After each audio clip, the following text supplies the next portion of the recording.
Hey guys, tonight we begin with something a little darker. A time of plagues, punishments, and pottage. We're diving into what life was really like during the Middle Ages. Forget the castles and chivalry Hollywood sold you. The truth? You probably wouldn't last a single day. So before you get comfortable, take a moment to like the video and subscribe, but only if you genuinely enjoy what I do here. And let me know in the comments where you're tuning in from and what time it is for you. It's always fascinating to see who's joining us from around the world. Now, dim the lights, maybe turn on a fan for that soft background hum, and let's ease into tonight's journey together. Congratulations, you've just woken up in the year 1325. The good news? You're alive. The bad news? So are the fleas. Your bed is a half-rotted straw mattress stuffed with bugs and hay that smells like a barn floor, because it was a barn floor 3 months ago. There's no memory foam, no pillows, and definitely no Egyptian cotton sheets. Just a wool blanket that hasn't been washed since last winter, and now weighs roughly as much as a small cow from the accumulated grime. You blink awake as the church bell clangs in the distance. It's the medieval version of an alarm clock, only louder and somehow even less merciful. Your home is a wooden hut with one room, no windows, and a charming open-concept floor plan where your family, livestock and domestic insects all share the same space. The smell? Oh, it's a fragrant symphony. A subtle blend of stale beer, human sweat, goat, and something you pray isn't mould, but know in your soul probably is. Scented candles haven't been invented, and even if they were, they just melt on your dirt floor. You try to stretch, but immediately regret it, because the air is freezing and your joints ache. You're 22 years old, which in medieval terms is roughly middle-aged. Your spine creaks like an old wooden door, and your knees sound like a bag of rocks being shaken by a confused peasant. Getting out of bed is a gamble. The floor is either wet from last night's rain, which leaks through the thatched roof, or crusty from something your neighbour's chicken did. Either way, your bare feet are now part of the ecosystem. Oh, and privacy. What's that? Your entire family, and maybe a random cousin who just never left, are waking up beside you. There's no bedroom, no curtains, no me time. Just communal everything. Welcome to morning in medieval Europe, where you're never truly alone, because parasites, rodents, and 8 other people are always with you. And this is just how your day starts. It only gets worse from here. So, you've managed to crawl out of your medieval haystack of horrors. Congrats. Now nature calls. And it's not calling politely. It's screaming. Here's the part where you start missing the modern bathroom. There's no toilet, no seat, no toilet paper, no flush, not even a mildly resentful plunger in the corner. In the 14th century, relieving yourself is an adventure, a social experiment, and often a small public event. If you're a peasant, your bathroom is likely a wooden bucket behind the house, which is already full because Uncle Wolfstan had a rough night after eating bad turnips. The smell is biblical. You hold your breath, do your business, and then, here's the kicker, toss it into the street. Yes, the street. You're supposed to shout something like "Gardez-lou" before dumping it out the window. That's Old French for "watch out below," although frankly no one ever moves fast enough. Streets in medieval towns are open sewers, a charming river of human waste, animal droppings and mystery liquids you'd rather not examine. If you're lucky enough to live in a town with public latrines, congratulations. You get to sit shoulder to shoulder with strangers in an outhouse where privacy is a myth and ventilation is a cruel joke. You might make small talk, but try not to breathe too deeply. Toilet paper? Never heard of it. Most people wipe with straw, leaves, rags, moss, or, if they're feeling especially indulgent, a scrap of wool. Sometimes, nothing at all. Which might explain why handshakes weren't popular yet. And if you're in a castle, surely it's better, right? Well, sort of. You might have a garderobe, a hole in the wall that drops your waist directly into the moat. Great idea. Except that your enemies know this, and yes, attackers sometimes climbed in through the waist chute, Talk about entering through the back door. So whether you're a farmer or a baron, medieval toileting is a humiliation ritual. It's cold, it's public, it's dangerous, and it's never not disgusting. One slip on a wet stone path, and you're face first in humanity's leftovers, and you still haven't brushed your teeth. But we'll get to that next. You survived the toilet. You deserve a reward, right? Maybe a nice breakfast? Something warm, delicious, comforting? Sorry, this is medieval Europe. Nothing is comforting here. Breakfast, if you can call it that, is a grim affair. There are no eggs Benedict, no coffee machines sputtering awake, and certainly no avocado toast. You sit down, or squat near the fire, to a wooden bowl of something that looks like it was scraped off a muddy boot. Welcome to your daily ration of pottage. Pottage is a thick, gloopy stew made of whatever you can find. Grains, root vegetables, maybe a few beans if you're lucky. It's been simmering in the same pot for days, sometimes weeks, and new ingredients are just dumped on top of the old ones. It's less of a recipe and more of an ongoing edible experiment. On the side, a hunk of bread so hard it could deflect arrows. It's made from coarse rye or barley flour, often bulked up with sawdust, ground up acorns or other creative ingredients, because wheat is a rich man's fantasy. This loaf is not your friend. You don't slice it, you negotiate with it. What about drinks? You're not sipping orange juice or an oat milk latte. You're drinking beer. Yes, beer. At 6 a.m. Why? Because the water is teeming with parasites and filth. So you start your day with weak ale, low alcohol, high survivability. Kids drink it too. No one's happy about it, but at least it won't kill you. Immediately. Want some meat or cheese? Dream on. That's for Sundays and saints' feast days, and only if your lord is feeling generous. Most peasants don't eat meat more than a few times a year. As for fresh fruit, only when it's in season and not already fermented into wine. And don't even think about spices unless you're royalty. A pinch of pepper costs more than your monthly wages. Salt is valuable enough to be locked away.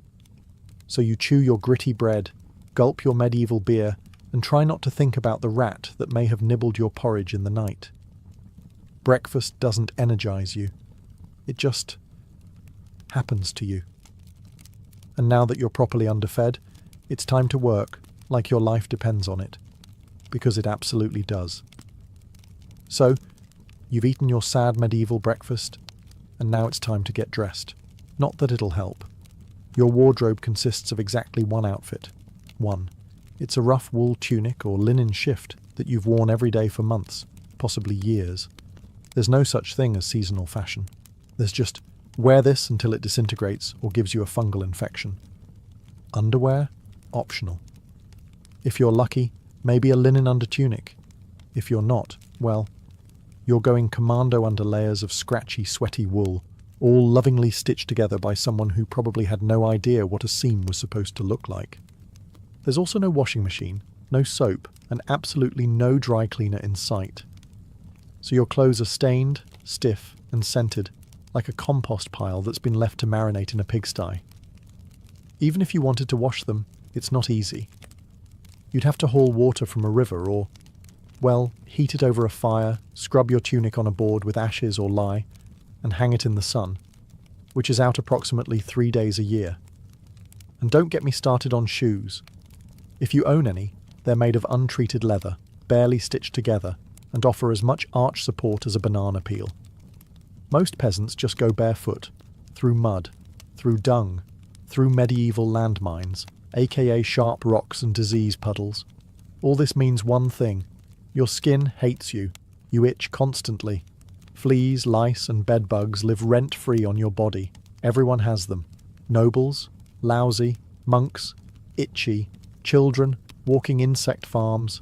No one escapes. You'll be scratching your armpit with a wooden spoon while chatting with the local priest, and no one will even bat an eye.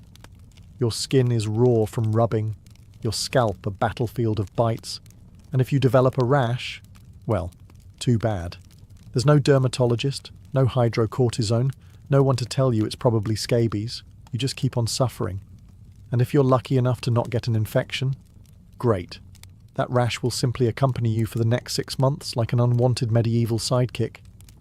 Now that you're dressed in misery and wrapped in discomfort, it's time to head outside and start working yourself to death. Now that you're fully dressed in itches and damp wool, it's time to flash that morning smile. Except, you don't. Because in the Middle Ages, smiling is a dangerous game. Not emotionally, dentally. There's no toothbrush, no toothpaste, no mouthwash, no floss. The concept of oral hygiene is about as popular as bathing, which is to say, not very. Some people might chew on a twig or rinse with wine or vinegar, but for the most part, your teeth are on their own, and they're not doing well. By the time you hit your mid-20s, your smile looks like something pulled from a haunted crypt. Cavities are rampant, gums are swollen. And those aren't just food stains on your teeth. That's decay. You have more rot in your mouth than a medieval root cellar. Sugar, while not yet everywhere, is becoming more common among the rich. Imported at great cost, mostly used in small cakes or to show off wealth. If you're a noble, congratulations. You get to rot your teeth faster than the peasants. If you're poor, you'll do it slowly over time with fermented bread, gritty porridge, and years of hard chewing. Toothaches? Get used to them. They're like medieval weather, always there in the background. The kind of pain that makes you consider praying, drinking, or pulling the tooth out yourself with a pair of pliers, and that's not a joke. That was the actual treatment. Dentists didn't really exist, but barber surgeons did. Yes, the same guy who cuts your hair is also pulling your molars out by candlelight with an iron hook and zero anesthesia. Infected tooth? Hope you like fevers, because without antibiotics, it can easily turn into sepsis and kill you. From a toothache. That's right. The same thing that sends us to a pharmacy today could be your funeral in the 1300s, and there's no relief on the social front either. Kissing? Good luck. Halitosis, bad breath, is everywhere. If you're single, you're not judged by your smile. You're judged by your land and your livestock. In short, your mouth is a battlefield, and it's losing the war. Now that your teeth are throbbing, let's head outside. Because your real job, the one that will break your back, is just getting started. Time to head to work. Except there's no office, no desk, no coffee break, and no chance of promotion. Your job, if you're like 90% of the population, is simple. Don't die while labouring for someone else's comfort. You're a peasant. Congratulations. That means you work the land that belongs to a lord who probably doesn't remember your name. You rise with the sun and stop only when it disappears behind the trees. Your tools? A wooden hoe, a rusty sickle, and whatever bones are still intact in your body. There's no weekend. There's no clocking out. There's only sunrise to sunset, 6 days a week. Sunday is off, but only if you're not harvesting, fighting off raiders, or praying feverishly for your infected toe to stop turning black. The work is brutal. Fields are ploughed by hand or with oxen, if you're rich enough to afford one. You dig ditches, sow seeds, pull weeds, and carry water until your spine begins to resemble the letter S. No one cares if you're tired. No one's asking how your mental health is doing. If you're a woman, surprise. You don't just do fieldwork. You also care for children, clean, cook, spin wool, feed animals, and pretend your husband's lice infestation isn't slowly migrating to your side of the bed. Children? They start helping out around age 5. No school, no toys, just a tiny wooden rake and a dream of one day not dying of the flu. And if you're one of the few who isn't a farmer, maybe you're a blacksmith, a tanner, or a cooper. Great. You still work with fire, chemicals, or animal guts all day in poorly ventilated sheds. The pay? Basically survival. The perks? Occasional bleeding. Break a bone? Too bad. Get a fever, drink some warm beer and keep going. You can't afford to stop. Not even for a day. Because if you don't work, you don't eat. And if you don't eat, well, medieval Europe has a solution for that. It's called being replaced. So you grip your shovel, ignore the blisters, and keep digging. Because in the Middle Ages, your job isn't a career, it's a slow-motion endurance test. Now that your back is on fire from labouring in the fields, let's talk about the weather.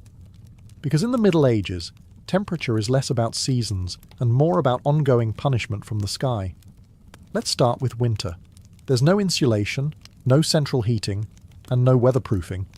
Just wooden walls with gaps you could throw a chicken through. Your windows? Covered with cloth, not glass. The fire in the hearth? Nice in theory, but you don't have enough firewood to keep it going because wood is expensive, and gathering it from the forest is sometimes illegal. Yes, you can be executed for picking up the wrong stick from the wrong forest. You bundle up in your one damp wool tunic, huddle near the dying embers, and still wake up with your nose frozen. Your feet? Permanently cold, often damp. Your fingers? So stiff they feel like tiny medieval popsicles. Frostbite isn't diagnosed, it's just called bad luck. Now fast forward to summer. Sounds better, right? Wrong. In summer, your home turns into a clay oven. There's no fan, no cross breeze, and absolutely no deodorant. You sweat through your layers, but you can't remove them, because showing too much skin is scandalous. And also invites sunburn, insect bites, and social judgment. The flies are out in full force, attracted to your unwashed body, and the smell of last week's goat stew that's still fermenting in the corner. Mosquitoes buzz by your ear while you sleep, assuming you can sleep through the sound of your neighbours yelling and babies crying. In the fields, the sun bakes you. No sunblock, no hat, unless you've fashioned one out of straw like a desperate scarecrow. And the worst part, you still have to work.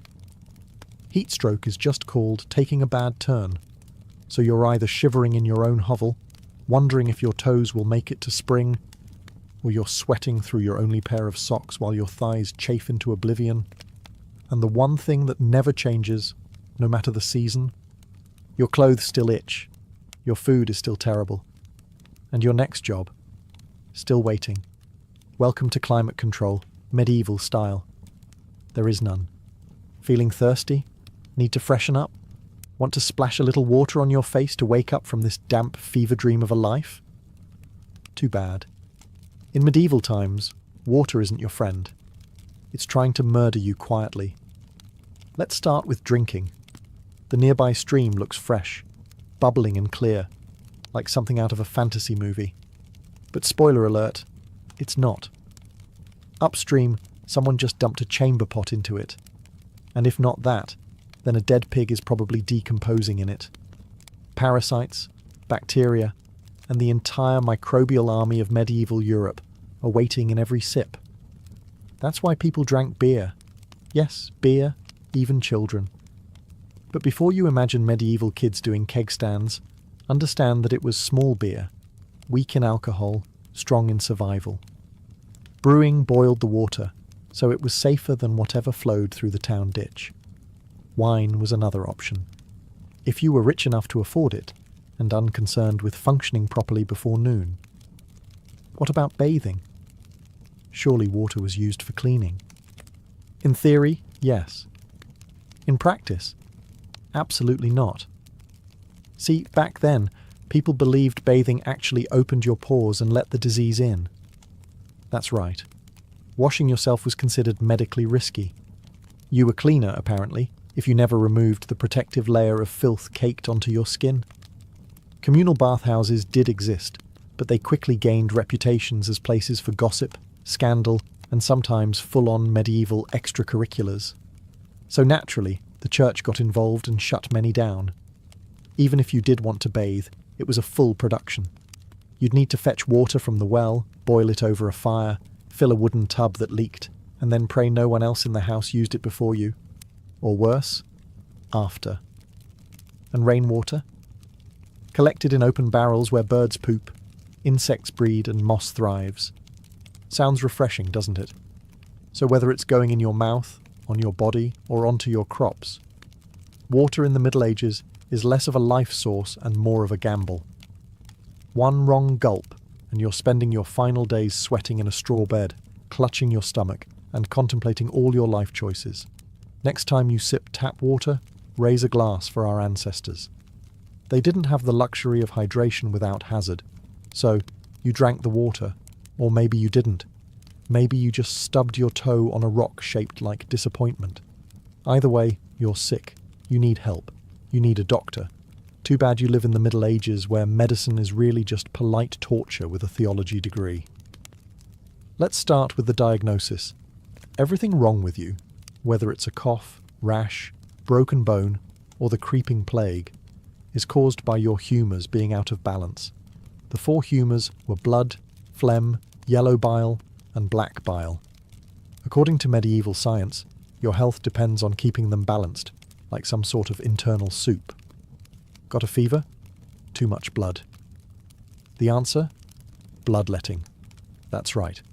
Let's drain your life force into a bowl using a dull blade or a hungry leech. And yes, barbers were often the ones doing it. Imagine getting a haircut and a hemoglobin extraction in one sitting. 2 for 1, baby. Feeling sad or anxious? That's clearly an excess of black bile. The cure? Laxatives. Maybe a warm herbal purge. Or just prayers and a cold compress while everyone avoids eye contact with you and starts carving your coffin. Now, if you break a bone or get a nasty wound, you're in real trouble. There's no anesthesia, unless you count passing out from pain.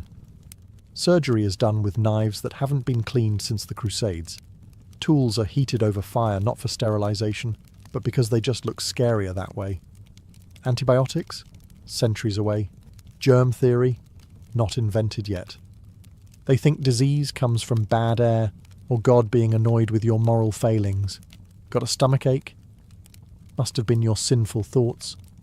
Hope you like confessing while vomiting. If your condition gets worse, you'll be treated with more leeches, possibly some crushed beetles, and a priest at your bedside giving last rites just in case. At this point, they're preparing for the cure known as death. And if by some miracle you recover, everyone just assumes God took pity on you. The doctor takes full credit and the leech gets promoted. So yes, in the Middle Ages, medicine is less about healing and more about surviving the cure. After a long day of labour, lice, and leeches, it's finally time to eat.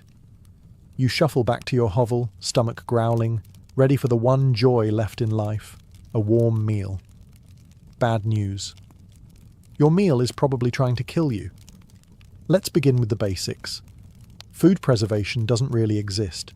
There's no fridge, no freezer, just salt, smoke, or the hope that winter air keeps things fresh. Your meat, if you're lucky enough to have any, has been hanging for days, covered in flies, marinated in questionable brine, and possibly shared with a rat or 2. Bread is the cornerstone of the medieval diet, but even that isn't safe. In bad harvest years, desperate peasants bulk it up with bark, sawdust, or even clay to make it stretch. And if it's rye season, there's a bonus. Ergot, a fungus that causes convulsions, hallucinations, and sometimes death. It's like eating bread laced with LSD and tetanus. Vegetables? Only if they're in season. And you know what's always in season? Turnips. So, many. Turnips. Boiled, mashed, or floating in pottage, which, if you remember from Chapter 3, is basically a hot swamp of mystery ingredients that's been simmering since your great-grandfather's funeral. Fruit might be available in the fall, but it rots quickly, and sugar is rare, expensive, and hoarded by the rich to show off their blackened teeth. Dairy is another gamble. Fresh milk spoils in hours. Butter and cheese fare better, but they're loaded with bacteria. People eat them anyway because, frankly, it's either that or chew your boot leather. And let's talk about seasoning. Spices like pepper, cinnamon or nutmeg? Worth more than gold. For the average peasant, flavour comes from onions, salt, if you're lucky, and pain. Most meals taste like wet burlap sprinkled with sadness. But food isn't just a health hazard. It's a political one. Game animals belong to the Lord, not you. Caught poaching a rabbit? You could be fined, imprisoned, or even executed. That's right, your dinner could get you hanged. So as you sit down to eat your grey stew by flickering firelight, remember, every bite is a risk. but you eat anyway, because in the Middle Ages, food doesn't nourish, it tests you. It's evening now. You've worked, suffered, and barely digested your suspicious stew. You might think the day is winding down, but don't get too relaxed, because God is watching. So is the priest. And so is your neighbour Agnes, who will absolutely rat you out if you miss Mass. In medieval Europe, religion isn't just part of life, it is life. The church controls your calendar, your laws, your education, if you can read, your birth, marriage, death, and everything in between. Think of it as your spiritual landlord. And you're always behind on rent. Every day is structured around prayer bells. The town church bell rings in the morning, noon, and night. Not because people need reminders, but because missing prayer is a sin. Forget to bow? Sin. Eat meat on a Friday? Sin. Think about your neighbour's wife in that one dream? Double sin. And yes, hell is very real. Vividly real. Priests describe it in glorious detail. Rivers of fire, lakes of boiling blood, demons with pitchforks and eternal wailing. If the plague doesn't scare you, eternal damnation definitely will. You can't read the Bible yourself because it's written in Latin, a language reserved for monks, clergy, and that one noble kid who's too good for dirt. You rely on the church to interpret everything for you. That means if the priest says your crop failure is because you didn't pray hard enough, well, time to kneel harder. Tithes, 1/10 of everything you own, are mandatory. If you grow wheat, you give wheat. If you raise chickens, you give eggs. If you have nothing, congratulations. You're spiritually bankrupt and financially doomed. Holidays? They're holy days, dozens of them. And while they offer breaks from labour, they're not for fun. They're for attending Mass, fasting, confessing sins, and reminding yourself that joy is a dangerous indulgence. Questioning the church is dangerous. Heretics are burned, witches are drowned, blasphemers are flogged, and skeptics are quickly reformed. So you go through the motions.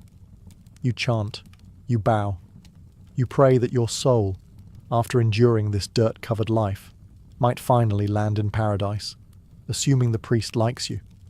Because in the Middle Ages, God may be merciful. But the church? Not so much. If you thought being a medieval peasant was rough, try doing it as a woman. All the filth, famine, and fear, plus childbirth, subservience, and social invisibility.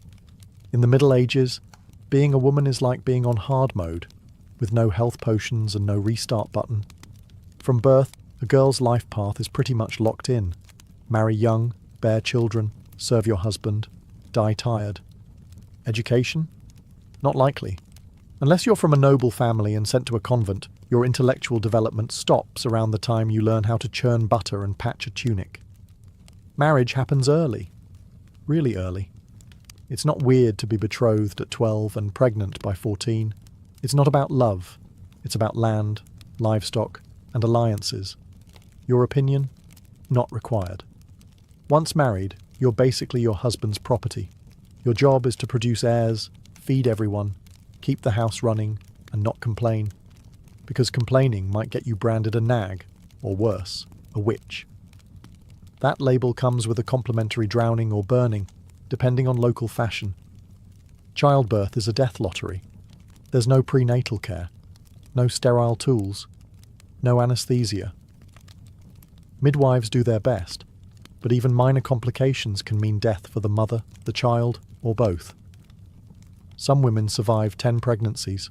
Many don't survive 2, but don't worry. Once the baby is out, your work increases. Now you have a screaming infant in a lice-ridden hut, and you're expected to nurse, cook, clean, and still help in the fields. You don't get a break. You are the break. For everyone else. If you're unmarried, you're suspicious. If you're widowed, vulnerable.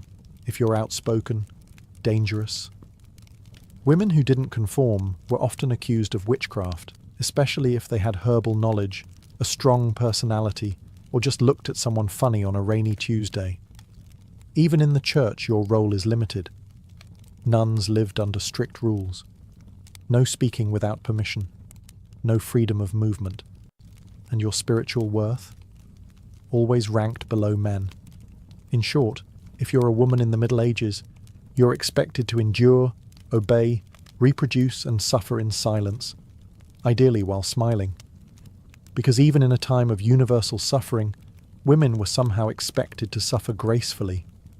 So far, you've battled filth, starvation, social injustice, and possibly a goat. But just when you think your day can't get any worse, here comes violence, loud, bloody, and often completely acceptable by medieval standards. Let's be clear, the Middle Ages were not peaceful. The idea of law and order mostly meant, hope the local lord isn't in a bad mood. Violence is everywhere. In the home, in the streets, on the battlefield, in church disputes, and sometimes in line at the communal bread oven. Crime is common, punishment is brutal, and justice is more performance art than protection. Steal a loaf of bread, you could lose a hand. Accused of lying, your tongue might get pierced. Gossip too much? Meet the scold's bridle, a metal mask strapped to your head with a bar in your mouth. For correction, of course, let's say you're accused of something serious. Heresy, theft, witchcraft. How do you prove your innocence? By being tortured, obviously. Welcome to trial by ordeal. One version, you stick your hand in boiling water to retrieve a stone. If it heals without infection in 3 days, you're innocent. If not, you're guilty. Another option, you're tossed into a river. If you sink, you're innocent, and probably dead. If you float, you're guilty, and will be punished anyway. It's like a medieval game show where the prize is survival and the host is actively rooting against you. And if you're sentenced to death, that's a public event. Executions are performed in front of cheering crowds. Hangings, beheadings, burnings. Sometimes people bring snacks. It's the medieval equivalent of cable TV. Domestic violence, completely normal. Husbands were allowed, even expected, to discipline their wives and children. Street fights, commonplace. You could be beaten just for looking the wrong way at a noble's horse. And war, always simmering. Local feuds, territorial disputes, religious crusades. Someone's always marching off to stab someone else in the name of honour, God, or boredom. Violence isn't a breakdown of society in the Middle Ages. It is society. Everyone lives with the constant knowledge that life is fragile, justice is arbitrary, and your neighbour might bash your head in over a pig. So, walk carefully, keep your eyes down, and never trust anyone with a club. At this point, you've made it through the lice, the leeches, the laundryless misery, and the looming threat of public disembowelment. But now comes the final chapter of most medieval lives, an early and unglamorous death. If you're alive and still breathing past the age of 40, you're practically a celebrity. You might even be referred to as the Old One, which is less of a nickname and more of a statistical miracle. Let's break it down. The average life expectancy hovers around 30-40 years, but that number is dragged down heavily by infant mortality. Nearly half of all children died before reaching age 5. Disease, malnutrition, or one bad winter was all it took. No vaccines, no antibiotics, no hope. If you survived childhood, you entered adulthood already exhausted. Work began as soon as you could walk upright, and by 25, your joints creaked like a monastery door. You might be missing several teeth, a finger, and most of your original optimism. Women faced a particularly deadly gauntlet: childbirth. It was one of the leading causes of death for medieval women. No pain relief, no medical intervention, just prayer, hot water, and someone holding your hand while you bled out on a straw-stuffed cot. For men, the dangers were different, but equally relentless. Farming accidents, infections from minor wounds, a neighbour's drunken rage, a crusade gone sideways. Even walking to the market could be risky if you crossed paths with a bored bandit or an angry tax collector.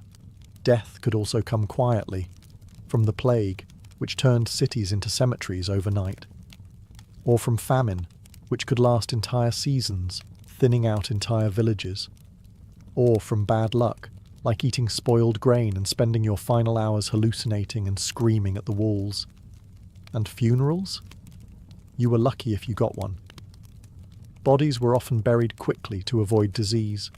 No embalming, no polished coffins, just a hole, a few murmured prayers, and a shallow mound of earth, if there was enough space left in the churchyard.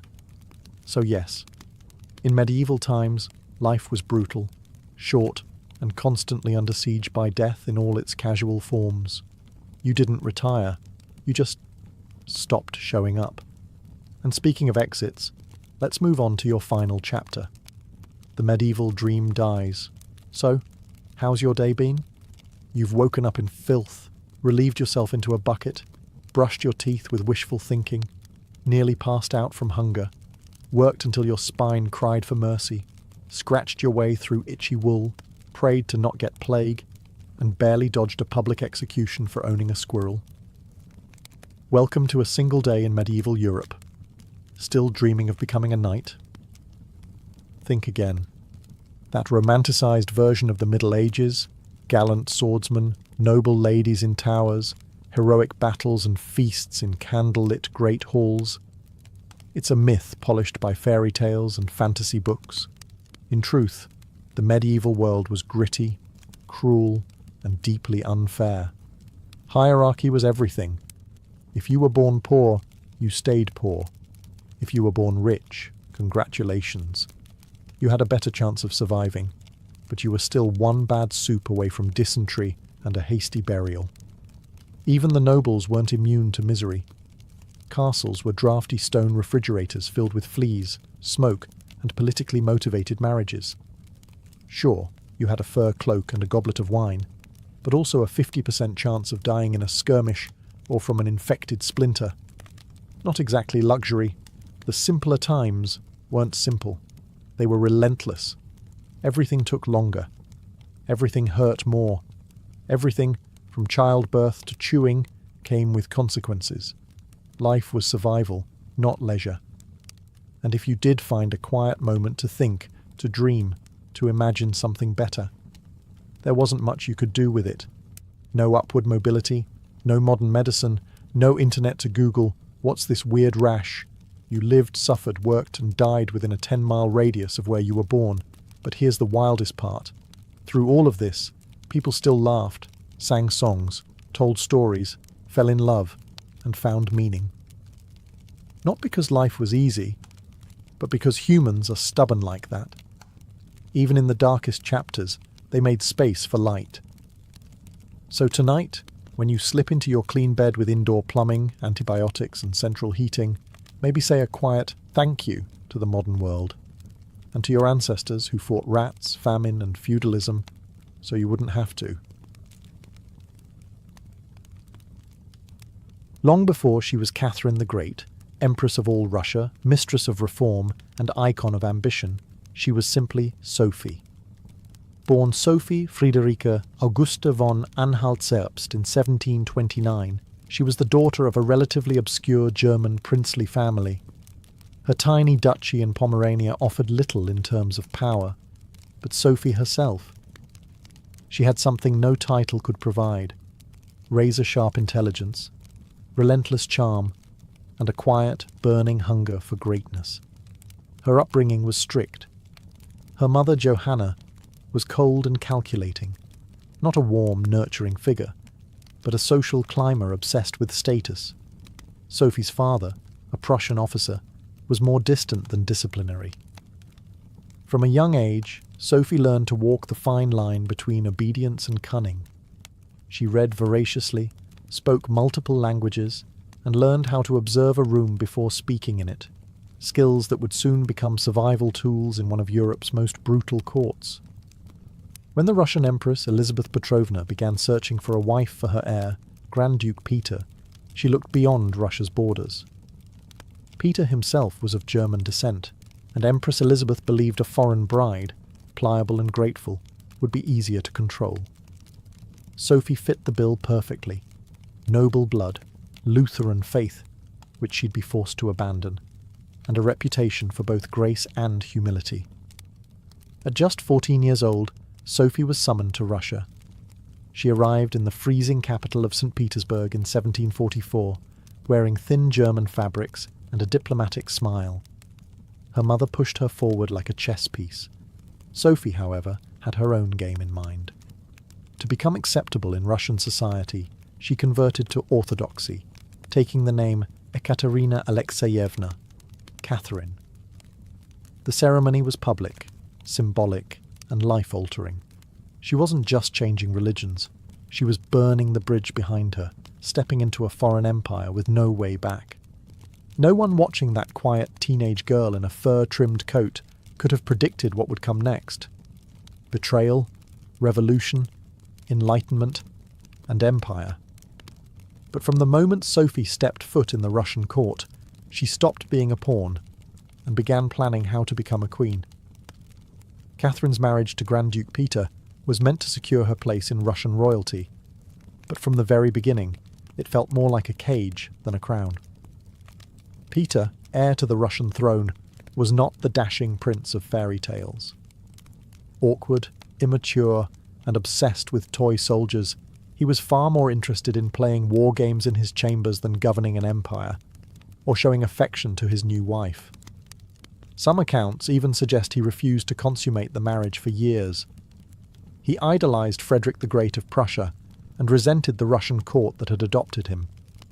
In contrast, Catherine embraced Russia with a fierce determination. She learned the language, studied its history, and memorized Orthodox rituals. She wanted to belong. Peter wanted to escape. This mismatch wasn't just emotional, it was political. The Russian court was a viper's nest of gossip, paranoia, and brutal power games. Empress Elizabeth still ruled with absolute authority, but her health was in decline. Everyone knew a transition was coming, and everyone had an agenda. Catherine was watched constantly. Her letters were read, her friendships monitored, and her every move scrutinized. She couldn't trust her husband, her mother, who was still whispering in her ear on behalf of foreign interests, or even her servants. In this world, alliances could turn into accusations overnight. But Catherine was no fool. She learned to play the court's games quietly, cultivating allies in the shadows. She charmed military officers, made friends with scholars, and developed a reputation for dignity and restraint, a stark contrast to her husband's childish tantrums and open contempt for Russian traditions. Behind closed doors, Catherine began reading Enlightenment thinkers like Voltaire and Montesquieu. While others saw her as a young consort, she was building a vision, not just for herself, but for Russia, a nation of strength, education, and reason. But there was one problem. The longer Peter lived, the longer Catherine remained in limbo, a powerless wife to a man unfit to rule.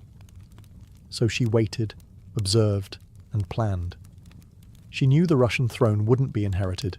It would have to be taken. In 1762, after nearly 2 decades of waiting, watching, and quietly manoeuvring, Catherine saw her moment and seized it with breathtaking precision. Empress Elizabeth had died, and Peter, now Peter III, was finally Tsar. But his reign began unravelling almost immediately. In just a few short months, Peter alienated the church, offended the nobility, insulted the army, and lavished praise on Prussia, Russia's longtime enemy. He reversed key policies, humiliated the clergy, and talked openly about divorcing Catherine to marry his mistress. The court, already wary of his erratic behaviour, turned cold. The army, filled with generals loyal to Catherine, grumbled in corridors. Even ordinary Russians, devout and patriotic, saw Peter as a foreign puppet who mocked their traditions. Catherine, watching all of this unfold, made her move. In July of that same year, while Peter was away at his summer palace, Catherine launched a bloodless coup d'etat. Supported by key military officers, including her lover Grigory Orlov and his influential brothers, she rode through St. Petersburg in full regalia, was proclaimed Empress Catherine II, and won the allegiance of the powerful Imperial Guard. Peter, caught off guard and without allies, surrendered within days. He was taken into custody, and shortly after, found dead under mysterious circumstances. Officially, it was reported as a hemorrhoidal colic. Unofficially, it was murder. Catherine was now empress, not by birth, not by marriage, but by will, wit, and audacity. It was unprecedented. A foreign-born woman with no legitimate claim had taken the Russian throne without a single battle. But her real challenge was just beginning. She had to transform that bold grab for power into a lasting legacy. Would Russia accept her? Would the nobility respect her? Could she hold the empire together without falling victim to the same fate as her husband? Catherine understood that power gained through intrigue could be lost just as easily. She needed to rule not as a schemer, but as a visionary. And so began her transformation, from a careful conspirator to a reforming empress, one who would redraw borders, embrace the Enlightenment, and redefine what it meant to be a woman in power. Once Catherine had the crown, she could have rested on her power, but she didn't. She had something bigger in mind than simply sitting on a throne. She wanted to transform Russia, and not just militarily or politically, but intellectually. While Peter had worshipped Frederick the Great and toy soldiers, Catherine idolized Voltaire, Diderot, and the bold thinkers of the Enlightenment. She believed in reason, progress, education, and the role of a monarch as a servant of the people, even if she herself ruled with absolute authority. Catherine didn't just read Enlightenment philosophy, she lived it. She corresponded directly with Voltaire for over 15 years, flattering him while defending her autocracy. She invited Diderot to her court and even purchased his entire library to support him financially. Behind closed doors, she pored over legal texts, debated reforms, and crafted policies to modernize the empire. Her early reign was filled with efforts to codify Russian law. She formed the Legislative Commission in 1767, an ambitious project intended to rewrite the entire legal code of Russia. Catherine's own nakaz, or instruction, was a political manifesto in disguise, one that spoke of equality before the law, the dangers of torture, and the responsibility of rulers to serve the common good. For an empress in 18th century Russia, it was radical. But Enlightenment ideals had to survive the realities of Russia, a vast, feudal, deeply conservative land, ruled by nobles who liked their serfs exactly where they were, beneath them. Catherine knew this. While she advocated reform, she moved carefully. She abolished some forms of torture, expanded access to secular education, and built schools and libraries. But she also reaffirmed the nobility's control over their serfs to keep them loyal. This was Catherine's balancing act, a philosopher queen in public, a practical empress in private. She walked a tightrope between ideology and survival, between the shining salons of Paris and the gritty politics of Moscow. Her vision for Russia was bold, but always calculated. In many ways, Catherine wasn't trying to make Russia European. She was trying to make Russia modern, on her terms. And that meant reform, yes, but with an iron hand in a velvet glove. Catherine wasn't content with reforming Russia from within. She wanted to expand it outward, to make it an empire worthy of fear, admiration, and envy. Where Peter the Great had opened a window to the west, Catherine aimed to knock down the walls. Under her leadership, Russia's borders stretched wider than ever before.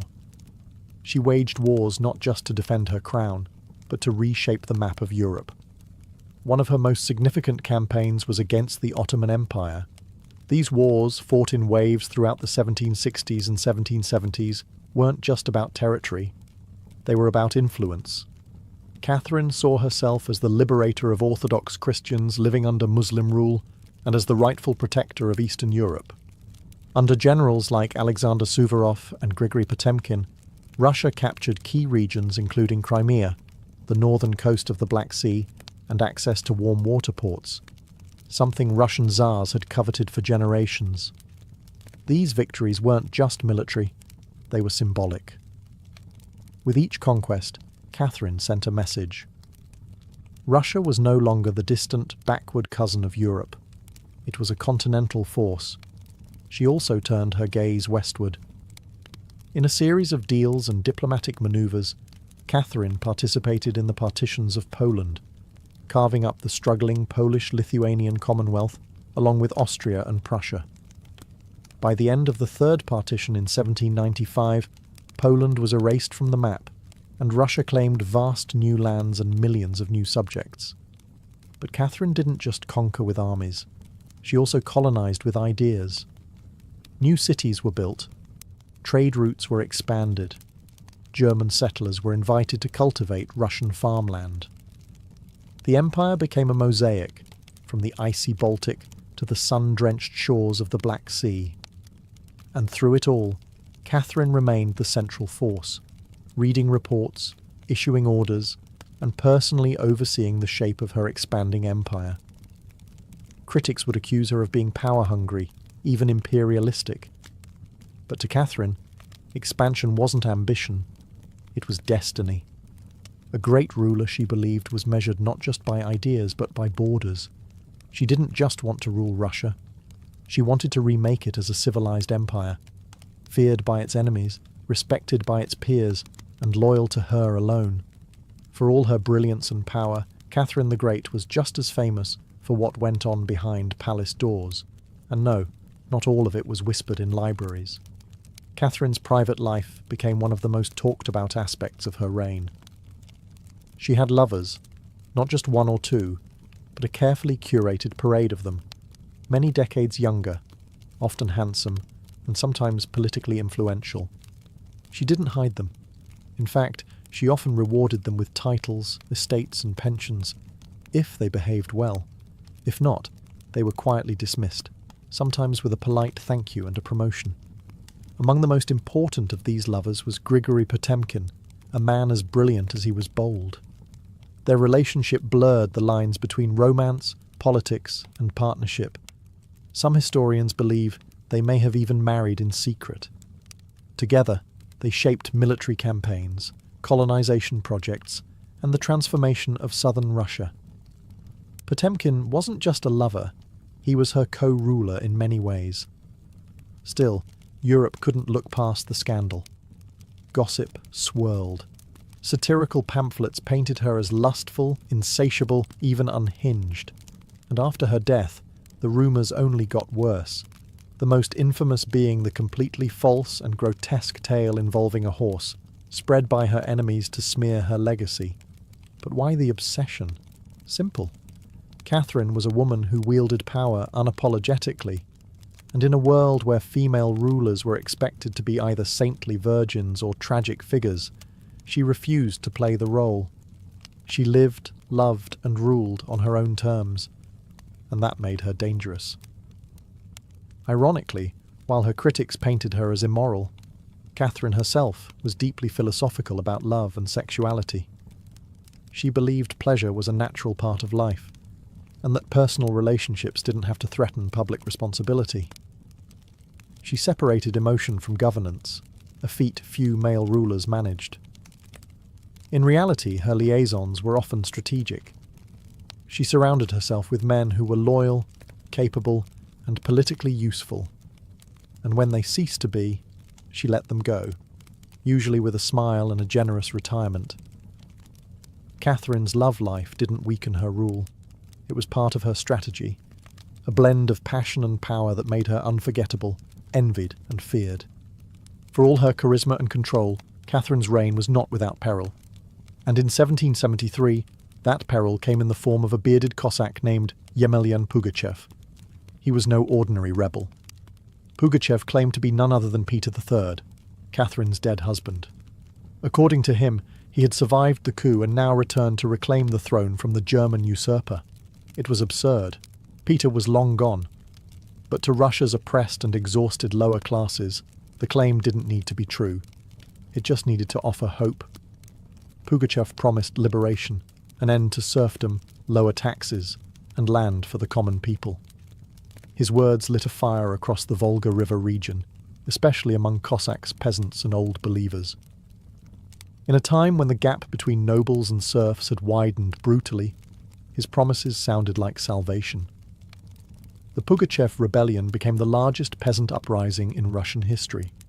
Towns were taken, fortresses fell, Nobles were slaughtered. For a terrifying moment, it seemed as if the empire itself might fracture. Catherine was shaken. This wasn't a foreign war she could win with cavalry and treaties. This was a revolt from within. Her own people, rising against the system she ruled.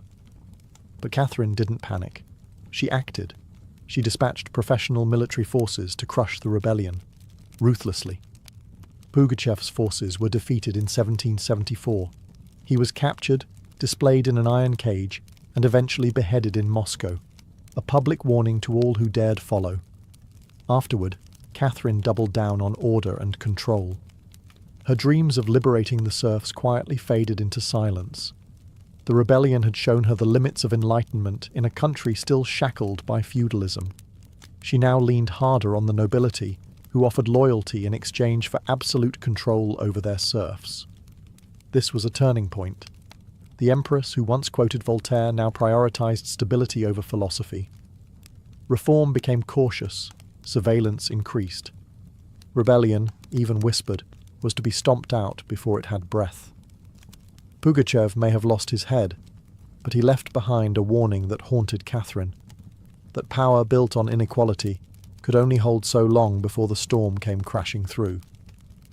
By the time Catherine the Great approached the final years of her life, she had ruled Russia for over 3 decades, longer than any female ruler in Russian history. From the moment she seized power, she had defied expectations, reshaped her empire, and redefined what a woman and a monarch could be. Under Catherine's reign, Russia became a true European powerhouse. Its territory expanded by over 200,000 square miles, swallowing Crimea, parts of Poland, and stretches of the Black Sea coast. These weren't just military wins, they were strategic pivots, securing warm water ports and reshaping trade. But her legacy wasn't only drawn on maps. Catherine left a cultural mark as well. She helped found the Hermitage Museum, amassed one of the greatest art collections in Europe, and corresponded with the greatest minds of the Enlightenment. Her court became a centre of sophistication, art, and intellectual ambition. In a country often viewed as backward by Western Europeans, Catherine put Russia firmly on the cultural map. She modernised education, founding schools for girls, and promoted the printing of books. She introduced smallpox inoculation to Russia, even publicly receiving the vaccine herself, an act of scientific bravery in her time. Yet, her reign was also one of contradictions. While she admired Enlightenment ideals, she never freed the serfs. In fact, she extended serfdom deeper into Russia's territories. Her reforms, while impressive, remained mostly top-down, designed to polish the empire without truly transforming its foundations. Still, Catherine's rule brought stability and ambition. She understood that power was not inherited. It was crafted, managed, and constantly defended. She ruled not by divine right, but by force of will, political brilliance, and relentless calculation. She was called many things: a usurper, a tyrant, a reformer, a seductress. But above all, she was effective. When she died in 1796, Russia was wealthier, larger, and more formidable than it had been in centuries. She left behind a throne secure, an empire expanded, and a legend that would endure for centuries. Catherine didn't just reign, she ruled, with intellect, strategy, and an unapologetic grip on history. And in doing so, she became more than an empress. She became a myth. For all her power, expansion, and enduring legacy, Catherine the Great was still, at her core, a woman navigating a man's world and reshaping it in her image. Behind the imperial portraits and state decrees was someone deeply aware of how precarious her position was. She was not born Russian. She came to the throne through a coup. She ruled an empire that didn't want a woman in charge, and yet she not only endured, she thrived. Catherine was never content to be ornamental. She read constantly, wrote endlessly, and never stopped learning. Her daily schedule was intense. Hours of reading reports, corresponding with foreign powers, editing state papers, and managing a court filled with rival factions. She wasn't content to simply sit on the throne. She worked the throne like a stateswoman born to it. She was also, in many ways, lonely. She surrounded herself with courtiers, lovers, and artists, yet wrote in her memoirs of how few people she could truly trust. Her son Paul, whom she distrusted and kept away from state matters, grew into a man she feared would undo all her progress. Her greatest emotional partnership, with Grigory Potemkin, faded into deep friendship, but his death in 1791 left a wound that never truly healed. Catherine crafted her image carefully. She understood the power of narrative, and wielded it better than most monarchs of her age. She posed as Mother of Russia, enlightened monarch, warrior empress, and lover of the arts. But beneath those roles was a woman who had endured rejection, betrayal, scandal, and rebellion, and kept going. When she died in 1796, she left behind an empire transformed, but also questions. Could she have done more to end serfdom? Were her Enlightenment ideals compromised by politics? Was she more reformer or ruler? History remembers her by the title she never gave herself, the Great. It wasn't because she was flawless, or kind, or just.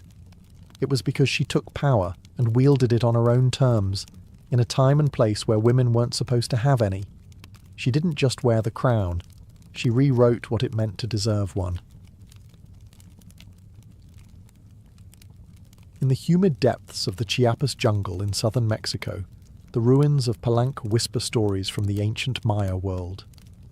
Towering temples rise above the canopy, their limestone faces eroded by time, but still brimming with secrets.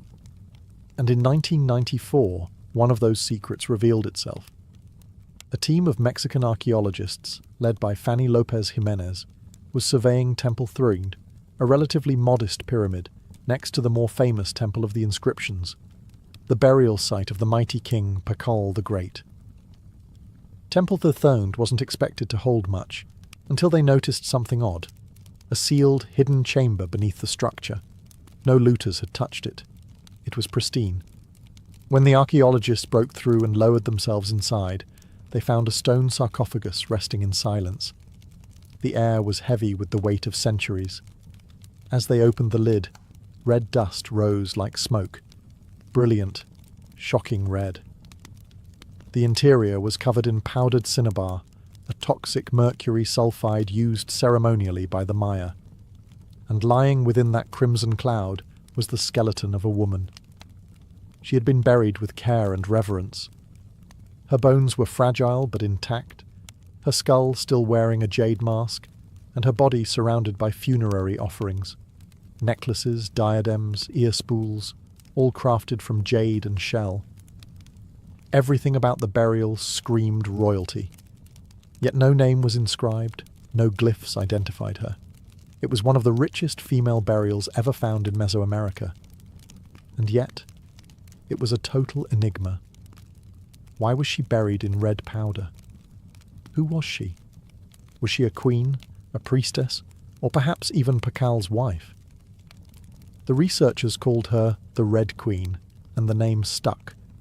But even with modern forensics, they couldn't say for sure who she was, only that she had lived around the 7th century, during the golden age of Palenque. Unlike most Maya tombs, hers had been hidden, untouched, and purposefully isolated. Her burial wasn't just ceremonial, it was spiritual. This woman wasn't meant to be remembered with words. She was meant to be remembered through ritual, through colour, and through the mystery she left behind. The most haunting feature of the Red Queen's tomb wasn't her jade jewellery, or the silence of the sealed chamber. It was the red dust. A thick layer of powdered cinnabar covered everything. The sarcophagus, the walls, her bones, even the offerings around her. It clung like blood to stone. To the Maya, this was no accident. Cinnabar, made from crushed mercury sulfide, was one of the most sacred and dangerous substances in the ancient world. Its vibrant red colour wasn't just visually striking, it symbolised blood, rebirth, and the life force that connected the human and divine realms.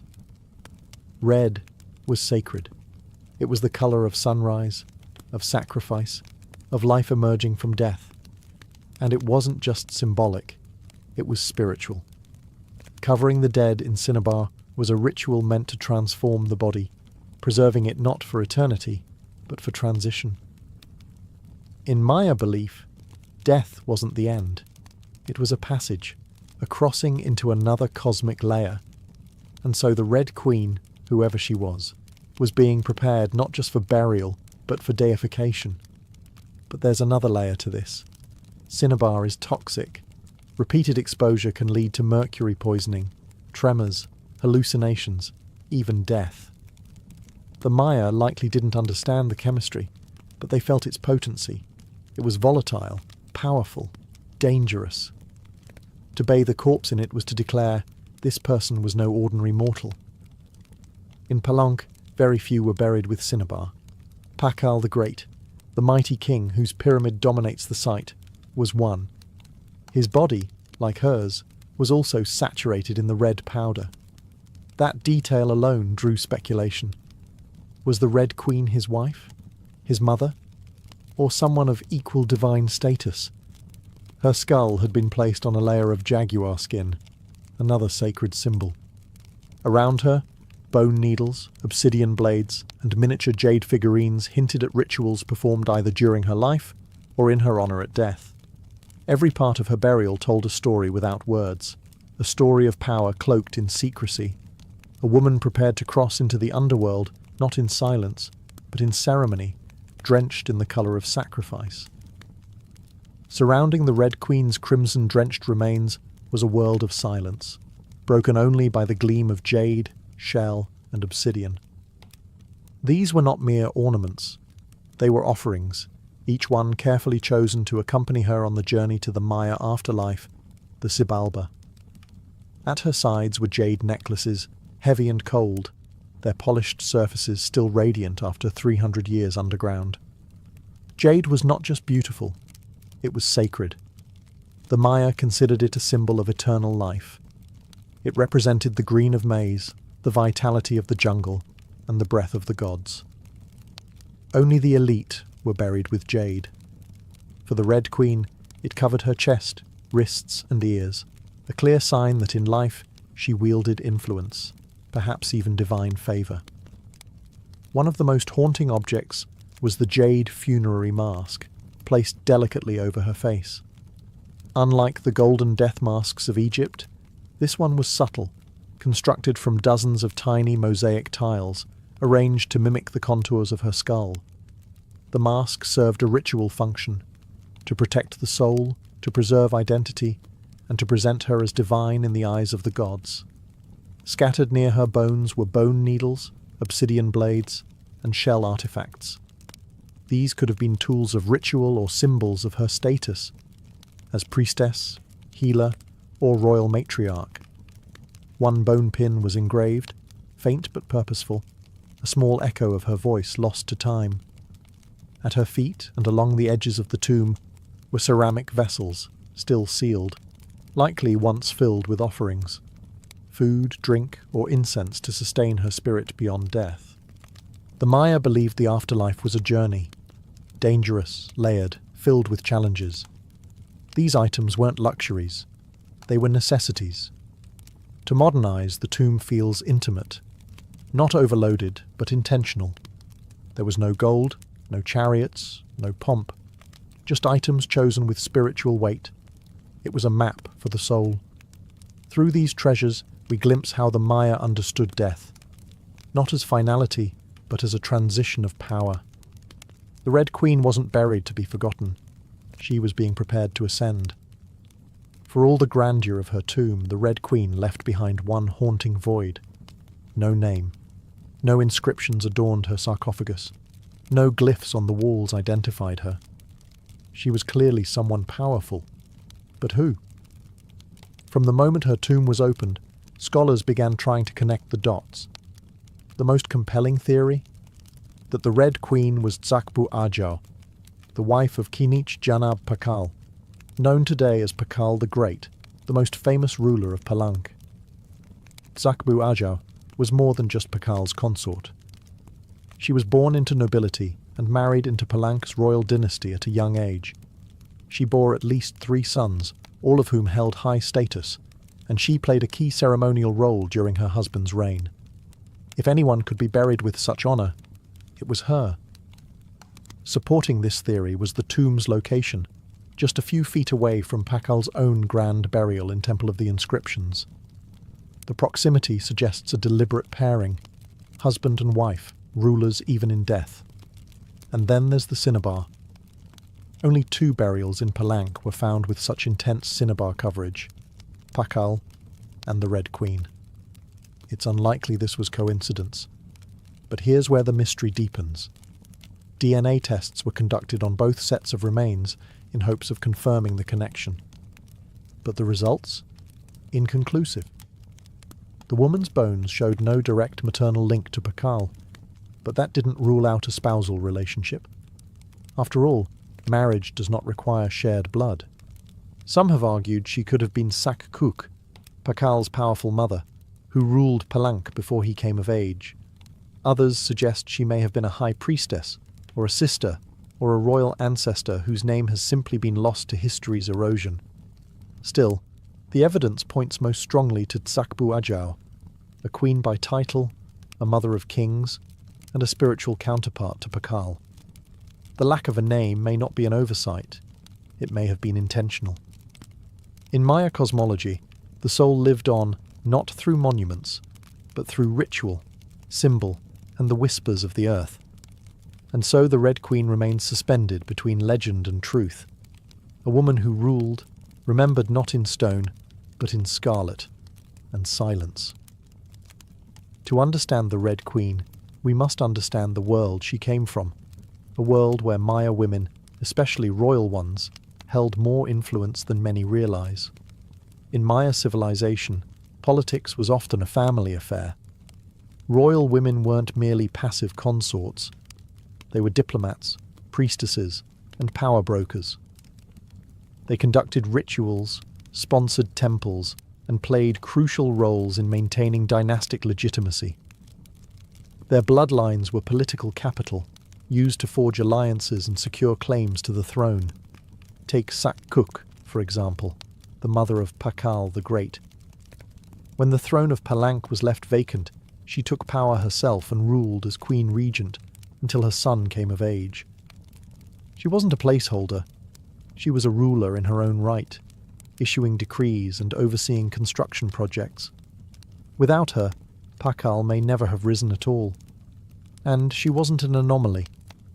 Across the Maya world, in places like Yaxchilan, Naranjo, and Calakmul, inscriptions show women performing major ceremonies, engaging in warfare diplomacy, and sometimes ruling outright.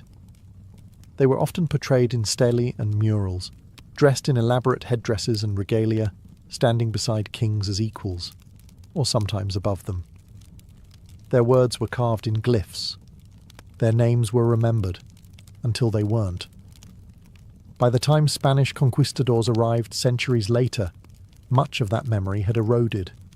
The colonial lens saw native women as silent figures in a male-dominated world, but the archaeology tells a different story, one of complex gender roles, where power was negotiated, not simply inherited.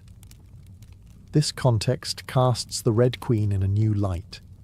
She may not have ruled in name, but her burial, rich, sacred, and positioned beside Pakal, suggests she was a central pillar in the royal order. Her jade mask wasn't just decoration. It was a symbol of identity, of power held in life and protected in death. Her bloodline may have been the very glue that held Palanka's dynasty together. In Maya civilization, a queen wasn't just a queen. She was a keeper of sacred lineage, a voice in ceremony, and often the bridge between gods and men. The Red Queen may be nameless, but in her world, she was never voiceless. The Red Queen wasn't just buried with treasures. She was buried in architecture rich with purpose, layered with Maya cosmology, ritual symbolism, and intentional design. Her tomb wasn't merely a grave, it was a gateway to eternity. Her body was discovered inside Temple Third, one of the smaller pyramids within the heart of Palenque, yet its proximity to Temple of the Inscriptions, the resting place of Pakal the Great, is telling. These temples weren't built randomly. Their positioning was sacred, guided by astrology, myth, and dynastic legacy. Temple the Thirthiid rises modestly compared to its grand neighbour, but it hides something even more intimate. A sealed crypt, untouched by looters, perfectly preserved. It was constructed deep within the temple's core, accessible only by a steep, narrow staircase. The descent into her tomb feels almost symbolic, a ritual journey downward, into the underworld.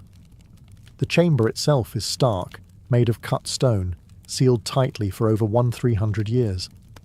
No glyphs or murals cover the walls, no ornate carvings tell her story.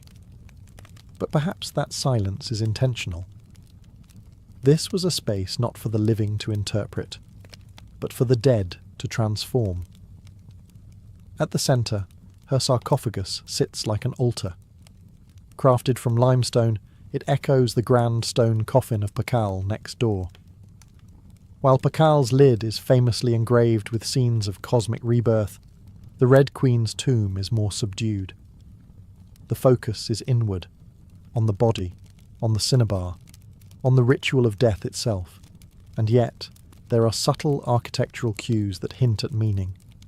The tomb is aligned east to west, a symbolic path mirroring the sun's journey from life to death. The chamber is small, but powerful. It feels deliberate, personal, a sacred enclosure for someone revered. Maya temples were cosmological tools, bridges between the heavens, the earth, and the underworld. To be buried in one was to be elevated beyond the human realm. The Red Queen's eternal home wasn't an afterthought. It was a carefully constructed shrine, a place where death became transformation. Her bones rest in stone, her essence in cinnabar, and her legacy in the architecture itself. A temple that speaks without words, telling us she mattered. To the ancient Maya, death wasn't the end. It was a threshold, a sacred passage into the underworld, known as Xibalba. And for someone like the Red Queen, this crossing was not only spiritual, it was political, cosmological, and deeply ritualized. Burial rituals were carefully choreographed events, rooted in myth and meant to guide the soul through the treacherous layers of the underworld. Maya texts and iconography tell us that Xibalba was no peaceful afterlife. It was a maze of darkness, rivers of blood, trials, and gods of death. Only those properly buried, ritually prepared, and spiritually equipped could make the journey successfully. The Red Queen was buried wrapped in cinnabar, encased in stone, and surrounded by offerings, all signs of an elite burial. But there's more. The presence of bone needles and obsidian blades in her tomb hint at auto-sacrifice rituals, possibly symbolic tools representing rites she had performed in life, or that were reenacted at her burial to empower her spirit. Her funerary mask, carefully assembled from jade tiles, was not simply decorative. It may have served as a spiritual vessel, preserving her face and identity as she journeyed into the afterlife. In Maya belief, the face was a mirror of the soul, and the soul needed to be recognized by the gods. The ceramic vessels surrounding her may have once held chocolate, maize, water, or even pulque, to nourish her in the next world. Other items, like stingray spines or shell trumpets, could have represented spiritual tools, calls to the gods, or tokens of ritual communication. Burial wasn't just a goodbye. It was a transformation. The Maya believed in cycles, death as seed, burial as planting, and the afterlife as rebirth. Kings and queens were often seen as earthly incarnations of gods, and in death they returned to those divine origins. The Red Queen, covered in the colour of blood, entombed in a pyramid and honoured with offerings, was being prepared for rebirth, not as a mortal, but as a being tied to the sacred order of the cosmos. Her burial wasn't the end of her story, it was the beginning of her legend.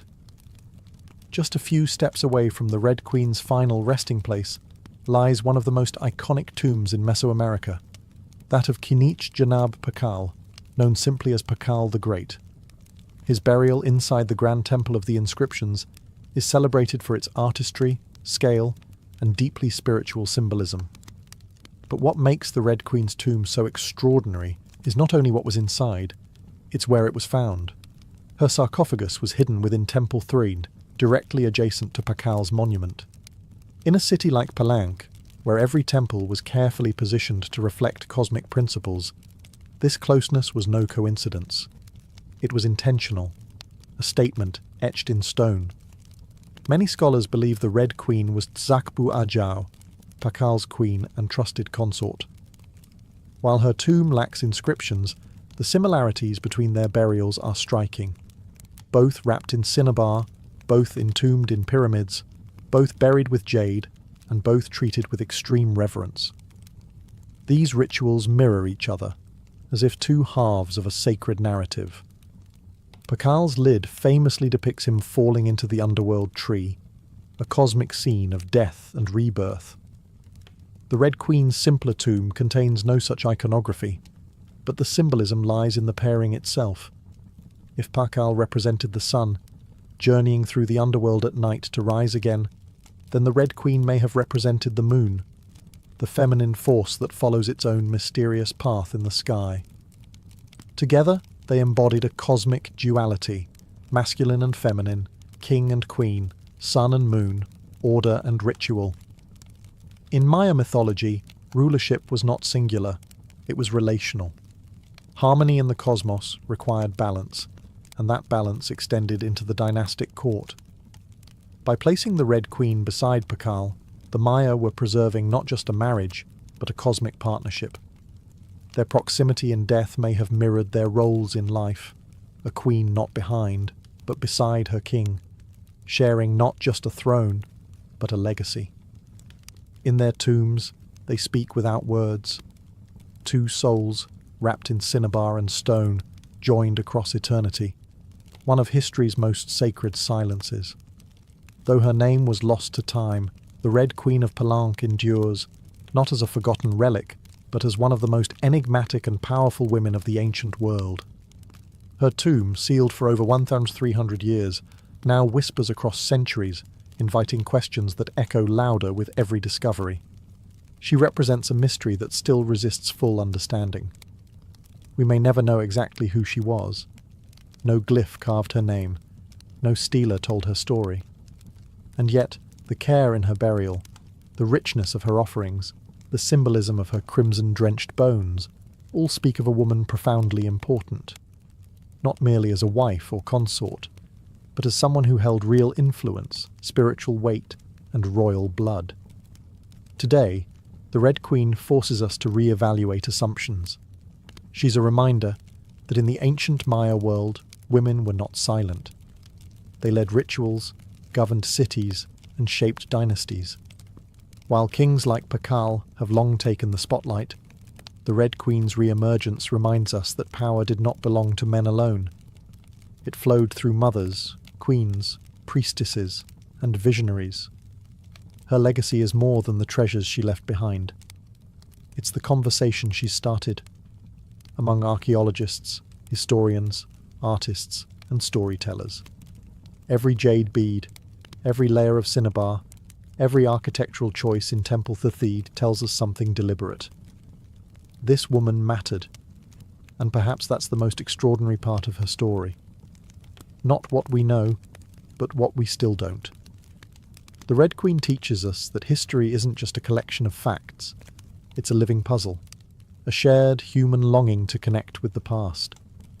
In that sense, her legacy is still unfolding. She lies wrapped in red, the colour of life and sacrifice, of blood and rebirth. Her face, once hidden behind a jade mask, now stares back at us through science, art, and wonder. She remains nameless, but not voiceless. Mysterious, but not forgotten. The Red Queen may have ruled a kingdom in life, but in death, she rules something greater, our imagination. Her tomb was sealed in stone. Her story was written in silence. And still, somehow, she speaks. Frida Kahlo was born on July 6, 1907, in the vibrant district of Coyoacán, then a village on the outskirts of Mexico City. Her childhood home, the Casa Azul, the Blue House, was filled with colour, contradiction, and quiet strength. It would later become a sanctuary, a battleground, and a museum to one of the most iconic artists of the 20th century. Frida was the third of 4 daughters born to Guillermo Kahlo, a German-Hungarian photographer, and Matilde Calderón, a devout Catholic of indigenous and Spanish descent. Her parents were opposites: Guillermo, reserved and intellectual; Matilde, religious and emotionally distant. Frida would inherit her father's introspection and artistic eye, but also her mother's fierce resilience. As a child, Frida was imaginative, outspoken, and bold. She read voraciously and asked questions most adults didn't want to answer. But at the age of 6, she contracted polio, which left her right leg thinner and weaker than the other. A physical difference she tried to mask with long skirts, but never allowed to limit her spirit. The illness left her bedridden for months and isolated from other children. During this time, she grew close to her father, who encouraged her to exercise, ride bicycles, and stay mentally sharp. Unlike most girls of her time, Frida didn't aspire to become a wife or a homemaker. Her goal? To become a doctor. She enrolled in the prestigious National Preparatory School in Mexico City at age 15, one of only a handful of girls accepted. There, she stood out not just for her intelligence, but for her rebellious wit, radical thinking, and unique sense of style. She joined a group of young intellectuals known as the Cachuchas, who debated philosophy, literature, and politics. Frida was drawn to revolution, to ideas that challenged tradition. But even in those early years, before the bus crash that would define her body, and before the fame that would define her legacy, Frida Kahlo was already painting herself into the world, with sharp edges, unapologetic ideas, and an identity too big to fit inside anyone else's expectations. She wasn't just growing up in Coyoacán, she was preparing to remake herself entirely.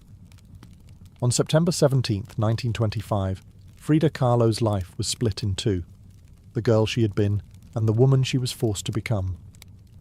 That afternoon, she boarded a wooden bus with her boyfriend, Alejandro Gomez Arias, after school. They were laughing, teasing each other, and probably arguing. Frida never did anything halfway. But moments later, the bus collided with a streetcar, and in an instant, her future unravelled into pain, metal, and silence. The crash was horrific. The streetcar crushed the bus against a wall, splintering wood and flinging passengers. Frida was impaled by an iron handrail. It entered her left hip and exited through her pelvis. Her spinal column fractured in 3 places. Her right leg shattered, her foot dislocated.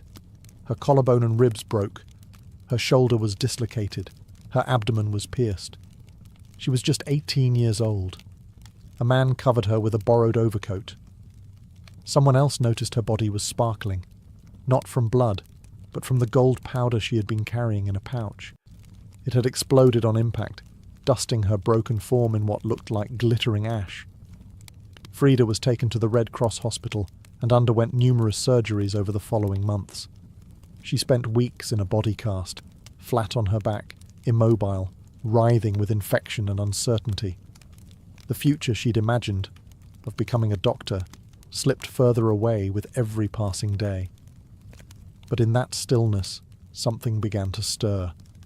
Her father gave her brushes. Her mother rigged a special easel to hang above her bed. A mirror was placed on the canopy so she could see herself. And there, lying in plaster and agony, Frida began to paint, first out of boredom, then out of obsession. Her first subjects were her own reflection, because she was all she had. But what emerged wasn't vanity. It was survival. The crash had broken her physically, but it had also opened a door into her own mind, her own body, and eventually into the surreal language of pain and identity that would define her art. The girl who wanted to heal others now began healing herself. one brush stroke at a time. As Frida Kahlo lay encased in plaster and steel, a body fighting itself with every breath, she began to paint. What started as a form of therapy soon became a language, and that language was deeply personal, brutally honest, and often hard to look at. Which was precisely the point. Frida didn't paint pretty flowers or polite landscapes. She painted pain. Her pain. Physical, emotional, and existential. Her first subjects were self-portraits. Not because she was vain, but because, as she famously said, "I paint myself because I am so often alone, and because I am the subject I know best." Her early works were small in scale, painted on tin or wood panels, inspired by Mexican retablos. Devotional paintings meant to tell stories of suffering and miracles. Frida turned this tradition inward. Her body became the canvas. Her emotions became the altar. She painted herself as split, as pierced, as bleeding. In one painting she is impaled by nails, like a modern-day martyr. In another, she floats in a barren landscape, tethered to a broken column, a metaphor for her shattered spine. She painted herself weeping, fractured, decapitated, and bare, but never passive, always watching. Her pain was not sanitized. She painted the ugliness of trauma with beauty, defiance, and even humor. Each piece was a reclamation of her body, her experience, and her identity as a woman in a world that often tried to define her. But Frida wasn't just telling her story. She was inventing a new kind of visual narrative, one that blended Mexican folk art, surrealism, medical illustration, and symbolism. Her paintings became dreamlike autopsies of her soul, framed in color, culture, and myth. By the time she recovered enough to walk again, albeit painfully, Frida was no longer the girl who had wanted to be a doctor. She was an artist, and her art was unlike anything anyone had seen. She had taken the worst thing that had ever happened to her and turned it into a source of creation. Frida Kahlo didn't just paint her pain. She made the world look at it, and in doing so, she turned suffering into a sacred act of self-expression. In 1928, still recovering, still painting, and just 21 years old, Frida Kahlo met the man who would become the most profound and turbulent relationship of her life, Diego Rivera. He was 20 years her senior, already Mexico's most famous painter. Massive in both stature and presence, Rivera was a giant of Mexican muralism, known for his sweeping, politically charged frescoes that told the story of the Mexican people. Frida had seen his work before. She admired it. But now she wanted his opinion of her work. She brought her paintings to him at the Ministry of Education, interrupting his scaffolded work to ask bluntly, "Do I have talent?" Diego took one look and said yes, and not just out of kindness. He recognized in her something rare, an unfiltered voice, raw and unpretentious, full of rage, irony, pain, and beauty. They began a relationship that was as consuming as it was creative. Frida once said, "I suffered 2 accidents in my life. One in which a streetcar knocked me down. The other was Diego."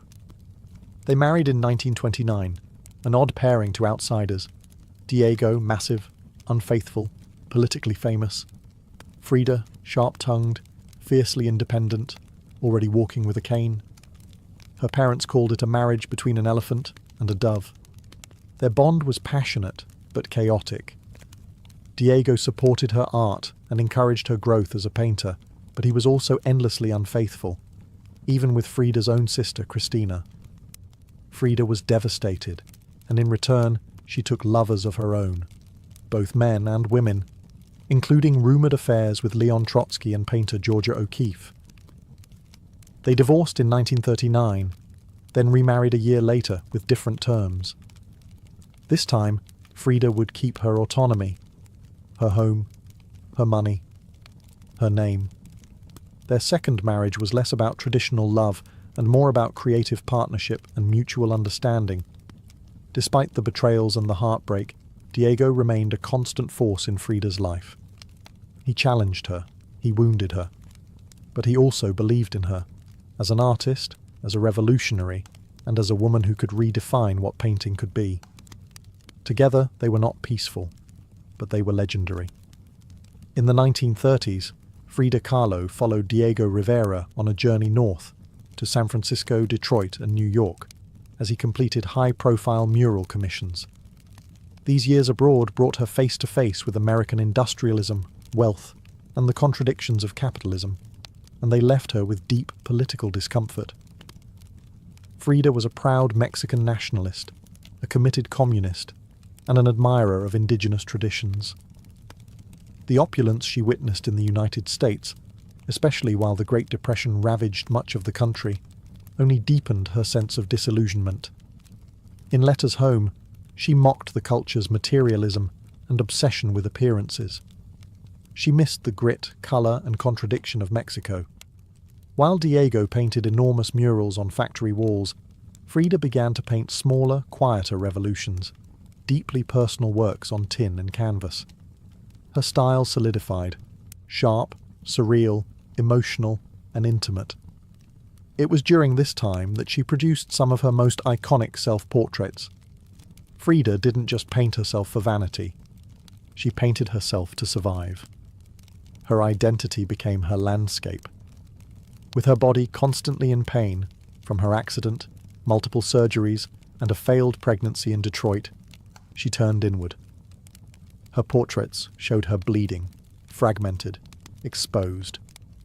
Yet her face was always calm, always direct, unapologetic. One of her most powerful works, Henry Ford Hospital, shows her lying on a hospital bed, crying, surrounded by floating symbols of loss. A fetus, a snail, medical equipment, a cracked pelvis.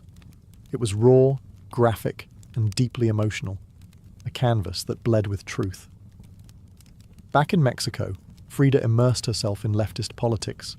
She and Diego welcomed Leon Trotsky into their home while he lived in exile. Frida wore Tijuana dresses, traditional indigenous garments, not just as fashion, but as a political and cultural statement. Her art was never disconnected from her beliefs. Her identity, her body, and her ideology all intertwined in her work. While Rivera was painting murals of revolution, Frida painted its human cost, the body in pieces, the mind on fire, and the self always staring back. In exile and in illness, she became not just a painter of pain, but a painter of resistance. When Frida Kahlo returned to Mexico in the late 1930s, she was no longer just Diego Rivera's wife. She had become something else entirely. A force, an artist whose work radiated with raw honesty, surreal symbolism, and cultural identity. Back in her homeland, she stepped fully into herself. Her Casa Azul in Coyoacán became a sanctuary of colour and contradiction. Bright cobalt walls, yellow trim, Aztec statues in the garden, monkeys and parrots wandering freely. The house was a living extension of Frida's imagination. It was a blend of tradition and rebellion, elegance and earth.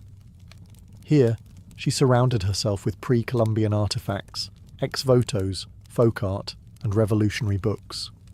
She wore bold Tijuana dresses, wove flowers into her hair, and painted amid the scent of copal incense and the sounds of mariachi on the street outside. This period marked an explosion of creativity. Her paintings became more intricate, more symbolic, and more political. Works like the two Fridas revealed a divided self, one in European dress with a bleeding heart, the other in indigenous clothing, strong and composed. It was Frida's visual autobiography, a portrait of love, loss, and heritage. In 1939, she exhibited her work in Paris, where artists like Picasso, Breton, and Kandinsky praised her fiercely original style. But even among the surrealists, Frida stood apart. When André Breton tried to label her as one of their own, she pushed back. "They thought I was a surrealist," she said. "But I wasn't. I never painted dreams. I painted my own reality." She painted Mexico, not the romantic postcard version, but the living, breathing country she adored. Her work pulsed with symbolism, skeletons, hummingbirds, hearts, thorns, corn, and blood. She honored the indigenous roots of her homeland while unmasking the violence of its past and present. But even as her artistic voice grew stronger, her health continued to decline. Multiple surgeries, infections, and chronic pain became daily realities. Still, she painted through it, propped up in bed, torso bound in corsets, fingers clenched around the brush. Frida had returned to Mexico not to rest, but to reclaim her power, through paint, through politics, and through her fearless embrace of the self. As the 1940s wore on, Frida Kahlo's body continued to betray her. Her spine was deteriorating. Her right leg was constantly infected. She underwent more than 30 surgeries in her lifetime, often in grueling succession. At times, she was bedridden for months, encased in body casts or immobilized by traction devices that stretched her bones apart. But still, she painted. Each canvas during these years became both a release and an act of resistance. Her works grew darker, more defiant. She painted with a clarity sharpened by pain, refusing to hide behind metaphor. In The Broken Column, she presents herself split down the middle, her body pierced with nails, a cracked ionic column replacing her spine. Yet her face is stoic, her gaze unflinching. Pain for Frida was no longer just a subject. It was her companion, her antagonist, her muse. Her political voice also grew louder. She joined the Mexican Communist Party, marched in demonstrations, wrote fiery letters, and called out imperialism and injustice. When her health no longer allowed her to walk, she appeared at protests in a wheelchair, defiantly holding signs and shouting slogans. In 1953, Frida was given her first solo exhibition in Mexico, a long overdue celebration of her art. But her health was so fragile, doctors told her she couldn't attend. So she did what only Frida would do. She arrived by ambulance, carried in on a stretcher, and placed in the center of the gallery on her hospital bed. Dressed in traditional finery, surrounded by her own work, she greeted guests with tequila, laughter, and that fire still burning in her eyes. Her final paintings were both childlike and harrowing. In Marxism Will Give Health to the Sick, she painted herself wearing a steel corset, cradled by the hands of Marx, casting away symbols of oppression. Her last known work was a still life of sliced watermelons, one piece bearing the words, "Viva la vida," long live life. Even in the face of death, she remained defiant, joyful, and political. Frida Kahlo's last portraits weren't just self-portraits. They were acts of revolution, painted in pain, but always signed with life. On July 13, 1954, at the age of 47, Frida Kahlo died in the same place she had been born, La Casa Azul in Coyoacán. The official cause was listed as a pulmonary embolism, but those closest to her whispered of something deeper. She had been ill, yes, but also exhausted. By pain, by surgeries, by the long war with her own body. Just days before, she had attended a political protest against the CIA-led coup in Guatemala. Weak and wheelchair-bound, she insisted on going, her clenched fist raised in the air. Revolution remained her final heartbeat. Her last diary entry was brief but piercing. "I hope the exit is joyful, and I hope never to return." Frida's funeral was held at the Palacio de Bellas Artes, Mexico's most prestigious cultural institution. Her body, draped in the red flag of the Mexican Communist Party, was watched over by friends, family, artists, and revolutionaries. Diego Rivera was inconsolable. He called her the greatest love of his life, even as his betrayals had nearly broken her. But in the years that followed her death, something extraordinary happened. Frida Kahlo refused to disappear. At first, her name was whispered only in art circles. Her works weren't easy to categorize, too political for surrealists, too surreal for traditionalists. But slowly, her image, her story, and her defiance began to resonate. Through the 1970s and 1980s, as feminist scholars and activists reclaimed forgotten voices, Frida's became louder. She wasn't just a painter anymore. She was a symbol of pain turned into beauty, of feminism born through resistance, of Mexican identity celebrated without apology, of queerness, disability, revolution, and authenticity. Her face, unibrow, gaze, flowers in her hair, became iconic. Her home became a museum. Her diary became a sacred text. And her paintings now hang in the world's greatest museums. Frida Kahlo had lived much of her life in Diego's shadow. But in death, she stepped forward. She didn't just leave behind paintings. She left behind a mirror and dared us all to look, not with pity, not with fear, but with fire. Today, Frida Kahlo's face is everywhere. Printed on t-shirts, painted on murals, turned into dolls, memes, posters, and icons. Her signature unibrow, her flower-crowned hair, her direct gaze, all instantly recognizable. But what makes her legacy powerful isn't just that people know her face, it's that they recognize the truth behind it. Frida didn't try to be flawless. She didn't fit into boxes. She wasn't conventional, and she didn't care to be. In a world that demands perfection, she gave us realness. Raw, messy, vibrant, angry, joyful, contradictory realness. She celebrated what made her different: her disability, her queerness, her politics, her culture, and turned it into art that transcended borders and decades. She's become more than an artist. She's a global symbol of defiance, feminism, cultural pride, and creative resistance. For queer communities, she's a fearless bisexual icon who lived openly and unapologetically in a time that demanded silence. For women, she's a reminder that power doesn't require permission. For disabled artists, she's proof that pain can fuel the brush, not stop it. And for Mexico, she's a daughter reclaimed, fierce, folkloric, and forever part of the national soul. Her paintings, once dismissed as too strange or too personal, are now among the most revered in the world. Works like The Two Fridas, Self-Portrait with Thorn Necklace and Hummingbird, and The Broken Column aren't just seen, they're felt deeply by anyone who has ever suffered and needed to turn that suffering into something sacred. She lived in the margins and turned them into centre stage. She embraced contradiction. A communist who wore gold, a woman betrayed who loved again, a body in pieces with a soul unbreakable. And through it all, she painted, not just with colour, but with conviction. Frida Kahlo never asked to be a symbol. She simply told the truth about herself, and in doing so, told the truth for millions of others who had never seen themselves reflected in art before.